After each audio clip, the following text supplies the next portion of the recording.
students, welcome to our class again.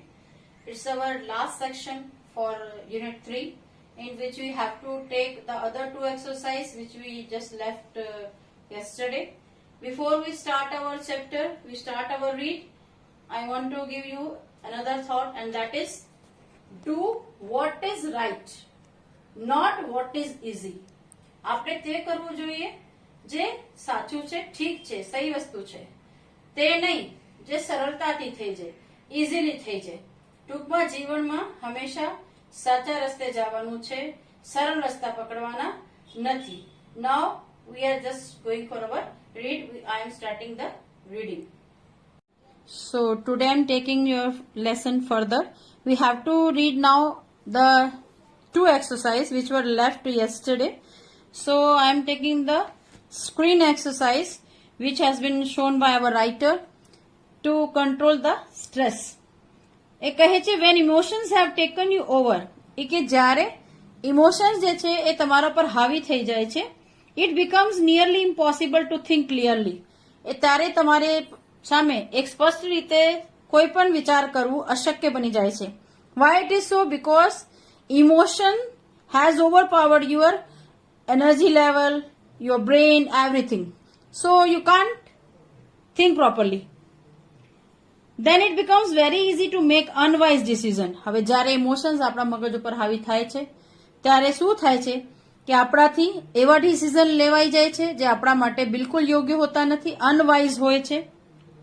Or to agree to something which is not to your advantage, અથવા તો આપણે કોઈ એવી વસ્તુ સાથે સંમત થઈ જઈએ છીએ જેમાં આપણને ફાયદો હોતો નથી, જેમાં આપણે નુકસાન છે, એડવાન્ટેજ નથી, ડિસએડવાન્ટેજ હોય છે. ટૂંકમાં જ્યારે લાગણીઓ આપણા ઉપર હાવી થાય છે ત્યારે આપણે ભૂલભર્યા નિર્ણયો લઈએ છીએ, આપણે આપણા વિશે વિચારતા નથી અને કોઈ પણ ડિસિઝનમાં હા પાડી દેતા હોઈએ છીએ. The screen exercise shows you how to step back and emotionally detach yourself from your current situation. Screen exercise તમને સમજાવશે કે કોઈ જે સિચ્યુએશન છે ત્યારે તમે ફેસ કરી રહ્યા છો એમાંથી કઈ રીતે પાછા વળવાનું અને કઈ રીતે તમારી જાતને ઇમોશનલી એની સાથે ડિટેચ કરવું. ડિટેચ એટલે અલગ પાડી દેવું. So that you can see more clearly what is going on. હવે જ્યારે તમે તમારી જાતને ઇમોશનલી કોઈ વસ્તુ સાથે અલગ પાડી લો તો તમે સ્પષ્ટ રીતે વિચારી શકો છો. અને સ્ટાર્ટિંગમાં જ કીધું કે જ્યારે ઇમોશન્સ આપણા ઉપર હાવી થઈ જાય છે આપણે કોઈ પણ પ્રકારના ડિસિઝન લઈ શકતા નથી. એટલે રાઇટર આપણે સજેસ્ટ કરે છે કે જો તમે સ્ક્રીન એક્સરસાઇઝ કરો તો એનાથી શું થશે કે તમે ઇમોશનલી જે તે સિચ્યુએશનમાંથી બહાર આવી શકશો, તમે તમારી જાતને એનાથી ડિટેચ અલગ પાડી શકશો અને જ્યારે તમે એ વસ્તુમાંથી બહાર આવો તો તમે સ્પષ્ટ રીતે વિચારી શકો છો. એ કહે છે taking an outsider's point of view and imagining another person in your situation. હવે આમાં કરવાનું શું છે? આ સ્ક્રીન એક્સરસાઇઝ છે શું? એ કહે છે taking an outsider's point of view. તમારે જે કોઈ આઉટસાઇડર છે જે તમારી સિચ્યુએશનમાં નથી એનું એ વ્યૂ લો અથવા તો એની જેમ તમે વ્યૂ કરો. And imagining another person in your situation. તમારે શું કરવાનું છે? જે સિચ્યુએશન હાલમાં તમે ફેસ કરી રહ્યા છો, જે સિચ્યુએશન જે સ્થિતિનો સામનો અત્યારે તમે કરી રહ્યા છો એમાં એક આઉટસાઇડરનું આપણે જો વ્યૂ લેવાનું હોય તો આપણે શું કરી શકીએ છીએ? આપણે કરવાનું એવું છે કે તમારી જગ્યાએ કોઈ બીજા માણસને રાખી દો. ફોર એક્ઝામ્પલ કે આપણે કોઈ પરીક્ષા દેવાની છે, તૈયારી કરવાની છે. હવે હમણાં જ આપણે વાત થઈ કે આપણે વાણિજ્ય વ્યવસ્થા અને અંગ્રેજીની પરીક્ષા છે. હવે તમારે એક ટેન્શન આવી ગઈ કે ભાઈ વાણિજ્ય વ્યવસ્થા વધારે જરૂરી છે કે ઇંગ્લિશમાં મારે વાંચવાનું જરૂરી છે. તમારે શું કરવાનું? આ સિચ્યુએશનનો સામનો જ્યારે તમે કરો છો તો તમને સમજાતું નથી કે શું કરવું, સ્ટ્રેસ તમારા ઉપર આવે છે. તો આપણે એ સ્ટ્રેસને કંટ્રોલ કરવા માટે સ્ક્રીન એક્સરસાઇઝ કરવાની છે. એમાં તમારે શું કરવાનું છે? તમારી જગ્યા રિપ્લેસ કરો, બહારના માણસને તમારી જગ્યાએ રાખી દો અને તમે એની જગ્યા બેસી જાઓ અને પછી એનું પોઈન્ટ ઓફ વ્યૂ તમારે જોવાનું છે. Taking an outsider point of view and imagining another person in your situation will put a new perspective on your stress. Put a new perspective. Perspective એટલે વ્યૂ પોઈન્ટ. હવે જ્યારે તમે પોતાની જગ્યા કોકને બેસાડી દીધું અને તમે એની જગ્યા બેસી ગયા તો શું થશે? તમારા જે પોઈન્ટ ઓફ વ્યૂ છે એને સ્ટ્રેસ પ્રોબ્લેમ જે તમારી થઈ રહી છે એમાંથી તમે બચી શકશો, એમાંથી તમે બહાર નીકળી શકશો. So you can evaluate more calmly what needs to be done. હવે જ્યારે તમે સિચ્યુએશનમાંથી પોતે બહાર આવી ગયા છો ત્યારે શું થશે કે તમે પ્રોબ્લેમને ઇવેલ્યુએટ કરી શકશો. ઇવેલ્યુએટ કરવું એટલે એનું મૂલ્યાંકન કરવું મોર કામલી, બહુ શાંતિથી. So you can evaluate more calmly what needs to be done. બહુ શાંતિથી તમે એ મૂલ્યાંકન કરી શકશો કે તમારે શું કરી શકાય, તમે શું કરી શકો છો.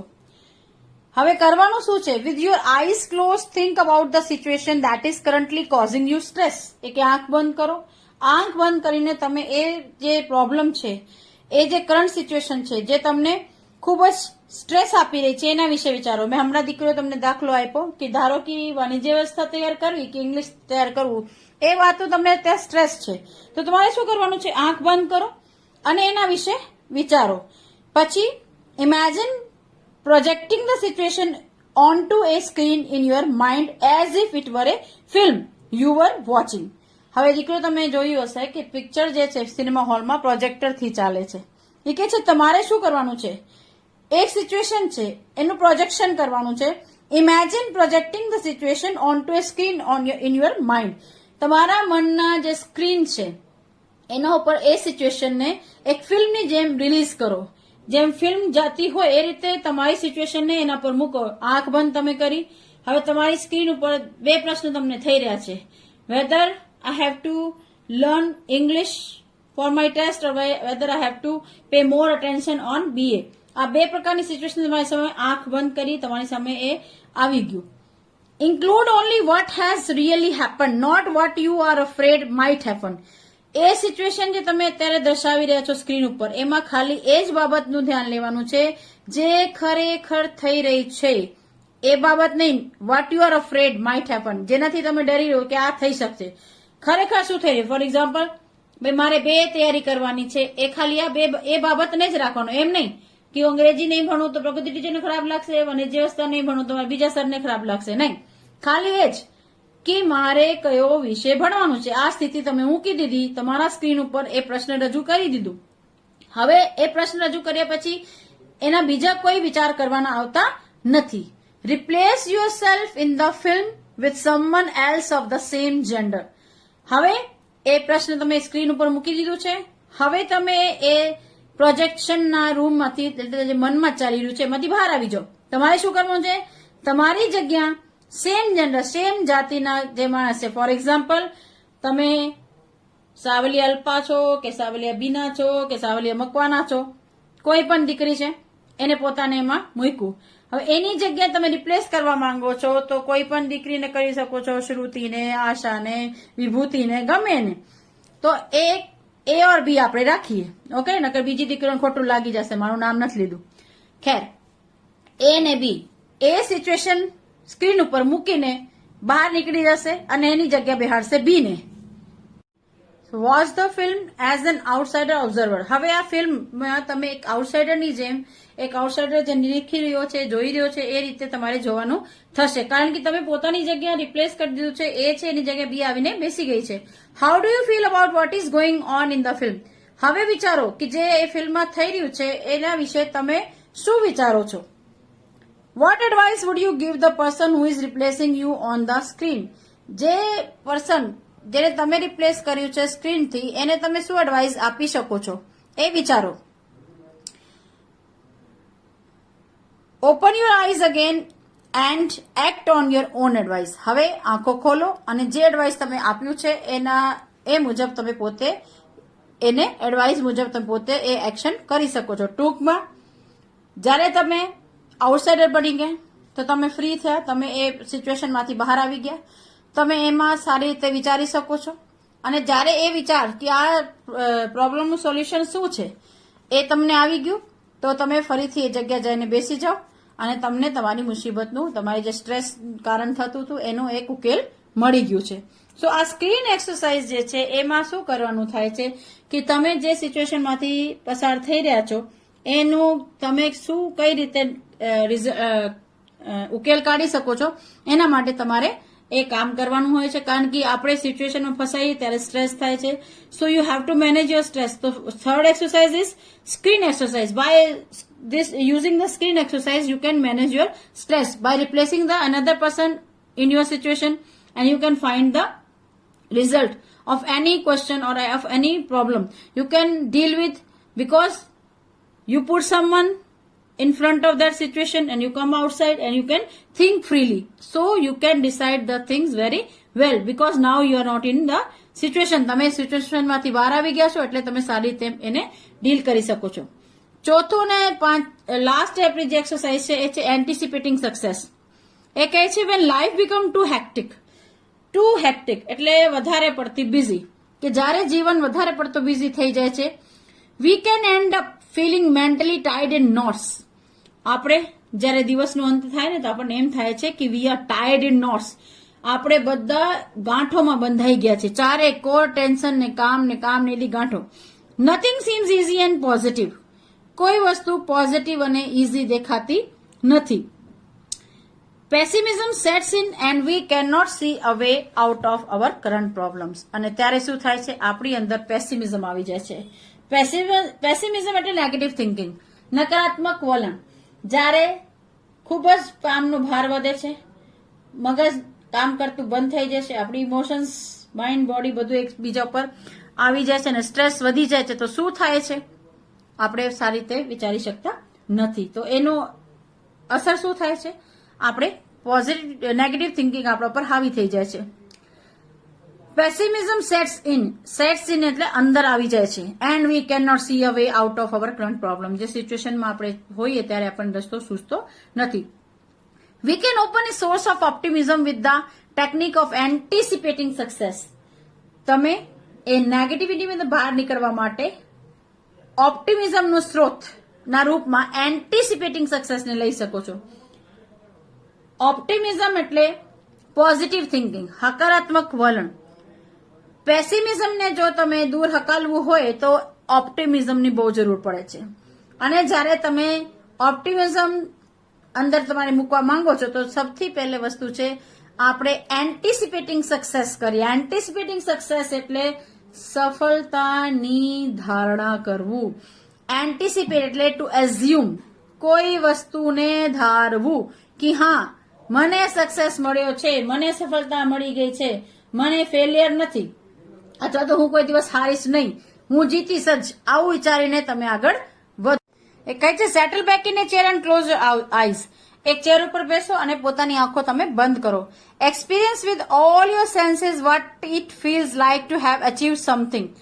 તમારી બધી ઇન્દ્રિયો કેન્દ્રિત કરીને ફીલ કરો કે તમે કંઈક અચીવ કર્યું છે, ત્યારે તમને કેવો અનુભવ થાય છે. ફોર એક્ઝામ્પલ દીકરો, હું તો તમને એમ કહું કે તમે આંખ બંધ કરો અને તમને એમ થાય કે મારે 80% અબવ આવ્યા છે, અથવા તો સ્કૂલ ટોપ કરી ગઈ છું. આ એક જસ્ટ એક અહેસાસ, દેટ ઇઝ એન્ટિસિપેટિંગ સક્સેસ, સફળતાની ધારણા કરવી. એ એક સાસ જે છે એ તમને શું આપે છે, experience with all your senses what it feels like to have achieved something and enjoy the resulting feelings of relief and elation. Elation એટલે great happiness. હવે તમે જો કંઈક પામી જાઓ, કંઈ પર્સન્ટેજ એવી સારી આવે તો એનું રિઝલ્ટ શું આવે, એ જે feelings, everybody congratulate me, my father and mother, my both parents are very happy, my principal is happy, my ma'am is happy, એ બધા, અને એનાથી તમને કેટલું રિલીફ મળે છે, કેટલી શાંતિ મળે, અને તમે કેવા ખુશ થાઓ જ્યારે કે તમે ખાલી એ રિઝલ્ટ એઝ્યુમ કરી રહ્યા છો, એન્ટિસિપેટ કરી રહ્યા છો તમારા સક્સેસને, કે at the end of this year I will get 80% marks or I will top the 12th class. So એ અહેસાસ જ તમને કેટલું રિલીફ અને કેટલું સક્સેસ તરફ દોરી જાય છે. Hang on to the positive feelings, કે હંમેશા ચોટે રહો કે એને પોઝિટિવ ફિલિંગ્સને એને પકડી રાખો. And bring them back with you in to the here and now. Here and નાઉ એટલે જે તે જગ્યા. પોઝિટિવ થિંકિંગ જે છે એને તમારી સાથે રાખો અને એ ફિલિંગ્સને જ્યાં જરૂર હોય ત્યાં એનો યુઝ કરો. Open your eyes again. હવે તમે પોતાની આંખો ફરીથી ખોલો. Make sure you don't get all tangled up in consideration about how the situation will resolve itself. હવે તમારી જાતને શ્યોર કરવાનું છે કે તમે યુ ડોન્ટ ગેટ ઓલ, તમે પૂરી રીતે ટેંગલ્ડ અપ એટલે ટ્રેપ્ડ, ફસાઈ નહીં જાઓ. ઇન કન્સિડરેશન્સ માન્યતામાં અથવા તો કંઈ કન્સિડર કરવામાં about how the situation will resolve itself. એ બાબતમાં નથી વિચારવાનું કે જે મુસીબત છે એની રીતે કેમ પૂરી થઈ જશે. ટૂંકમાં કોશિશ કરશો, પ્રયત્ન કરશો તો જે તમે એમાં સક્સેસ મળે છે. It will look after itself as long as you keep your aim firmly in mind. કે એ જે છે problem it will look after itself એની મેળે સોલ્વ થઈ જશે as long as you keep your aim firmly in mind. તમારા મનમાં જે તમારો એમ છે, જે ધ્યેય છે એને એકદમ ફિક્સ કરી દેશો મક્કમતાથી માઇન્ડમાં, તો આ ફરી એ પ્રોબ્લેમ જે છે સોલ્વ થવા માંડશે. You can if you stay focused on a positive outcome. જો તમે એક હકારાત્મક આઉટકમ એટલે રિઝલ્ટ ઉપર જો તમે ફોકસ કરશો, ધ્યાન કેન્દ્રિત કરશો, you can think more clearly and you will make better decision. બહુ સ્પષ્ટ રીતે તમે વિચારી શકશો અને તમારા ડિસિઝન જે છે એ ખૂબ જ સારા તમે લઈ શકશો. Which will eventually lead to the desired result. જે ધીમે ધીમે તમને ડિઝાયર્ડ એટલે તમારા ઈચ્છનીય પરિણામ તરફ તમને દોરી જશે. If there food B a number of different positive outcomes, then simply concentrate on visualizing one version today and another. હવે કહે છે કે જો કોઈ એક મુસીબતના પોઝિટિવ આઉટકમ, પોઝિટિવ રિઝલ્ટ ઝાઝા બધા છે, then simply બહુ સાધારણ રીતે આપણે શું કરવાનું છે, કન્સન્ટ્રેટ એટલે બહુ ધ્યાનથી એકાગ્રચિત્ત થઈને કોઈ વસ્તુને વિચારવું. On visualising on one version. તારે વિઝ્યુઅલાઇઝ કરવું એટલે મનમાં દ્રષ્ટિમાં જોવું એક વર્ઝનને આજે એન્ડ એનધર વર્ઝન ટુમોરો, અને બીજું જે એનું વર્ઝન છે એને કાલે. ટૂંકમાં કોઈ સ્થિતિ છે તમે એના વિશે વિચારી રહ્યા છો, પોઝિટિવ થિંકિંગ કરી રહ્યા છો, તો હું તો એમાંય માનું કે કોઈ સિચ્યુએશન છે તો એમાં નીકળવા ચારે એક્સરસાઇઝ તમે નહીં એક સાથે વાપરી શકો. એક એક્સરસાઇઝ તમે લો કે ભાઈ મારે શું કરાય સ્ટ્રેસને મેનેજ કરવા માટે, તો આ ફોર એક્ઝામ્પલ તમારે સ્ટ્રેસ બહુ થઈ ગયું તો ચારમાંથી કોઈ એક વસ્તુ આજે એક ટ્રાય કરીએ અને બીજા દિવસે બીજી. એવી જ રીતે કોઈ પ્રોબ્લેમના ઝાઝા બધા હલ તમારા સમક્ષ રજૂ થઈ જાય તો એક સાથે તૂટી પડતા નહીં કે હાલો બધું આપણે જોઈ નાખીએ, નહીં, એક પછી એક આપણે એને યુઝ કરીએ. This is not an exercise in correctly predicting the future. પછી એ કહે છે એ તમારા ફ્યુચરને પ્રિડિક્ટ કરનાર એક્સરસાઇઝ નથી. This is not an exercise in correctly predicting the future. એ તમારા ફ્યુચરને પ્રિડિક્ટ કરવું એટલે પહેલાથી અટકળ લગાડવી એવી નથી. But rather a way of clearing negative thoughts. પણ એક રસ્તો છે જે તમારા મનમાંથી નેગેટિવ થોટ્સને ક્લિયર કરશે ફ્રોમ યોર માઇન્ડ, મનમાંથી, and focusing on a positive state, અને તમને હકારાત્મક સ્થિતિ તરફ દોરી જશે. ટૂંકમાં અહીંયા જે રાઇટર છે એ કહેવા માંગે છે કે તમે જે એક્સરસાઇઝ એ કરશો એ તમને સ્ટ્રેસમાંથી રિલીફ આપશે, તમારી પોઝિટિવ એનર્જીને વધારો કરશે, નેગેટિવ વસ્તુને કાઢશે અને તમે ફોકસ કરી શકશો પોઝિટિવ વસ્તુ પર. ટૂંકમાં સ્ટ્રેસને તમે મેનેજ કરી શકશો. હવે દીકરીઓ આપણે વર્ડ મિનિંગ લેશું. So in our today's lecture, we just read about two another points, the screen exercise and anticipating success. In our last lecture, we just read about stop overthinking and self-hypnosis. So these are the four things by which we can manage our stress. Writer has shown us these things. So we just finished this today. Today's our lecture is finished. Now I am giving you the word meaning. Perspective, viewpoint. કોઈ વસ્તુ માટેની જે આપણા વિચાર હોય છે, આપણા જે મનની કોઈ વાત હોય એ આપણે એને વ્યૂ પોઈન્ટ આપણે કહી શકીએ છીએ. હેક્ટિક એટલે ઓવર બિઝી, ખૂબ બિઝી. ક્યારે ક્યારે એક દિવસ આખો આપણો એવો જાય છે જેમાં આપણે જરા પણ ફુરસદ મળતી નથી. ઓવર બિઝી ડે એને હેક્ટિક કહેવાય છે. પેસિમિઝમ એટલે નેગેટિવ થિંકિંગ. નેગેટિવ થિંકિંગ એટલે નકારાત્મક વિચારો. ઓપ્ટિમિઝમ એટલે પોઝિટિવ થિંકિંગ. એ આપણે ઓપોઝિટમાં પણ યાદ રાખીએ કે ઓપ્ટિમિઝમનું આપણને મૂચ્યું હોય તો ઓપોઝિટ આપો તો પેસિમિઝમ, પેસિમિઝમનું તો ઓપ્ટિમિઝમ. ક્યારે બોર્ડમાં પૂછી શકે છે. ઓપ્ટિમિઝમ એટલે પોઝિટિવ થિંકિંગ, પેસિમિઝમ એટલે negative thinking. Then comes elation. Elation એટલે ગ્રેટ હેપીનેસ, અતિશય રાજી થવું. ટેંગલ્ડ, ટ્રેપ્ડ, જાળમાં ફસાઈ જવું. તો આટલા જ આપણા આજના જે લેક્ચર છે એના વર્ડ મિનિંગ હતા. It's time for homework. આજનું જે તમારું હોમવર્ક છે, I have taken it from your text itself. એ તમારી ટેક્સ્ટ બુકમાં પેજ નંબર 31 ઉપર છે. C1.5 એક્સરસાઇઝ નું નામ છે. ક્વેશ્ચન સેકન્ડ એન્ડ થર્ડ, બીજો અને ત્રીજો પ્રશ્ન, એનો જવાબ તમારે લખવાના થશે. આજનું લેક્ચર હું અહીંયા સંપૂર્ણ જાહેર કરું છું. હવે જ્યારે આપણે મળશું ત્યારે આપણે આગળનું જે રીડ 2 છે, સ્ટ્રેસ કંટ્રોલ એક્સરસાઇઝ, એને લેશું. આભાર.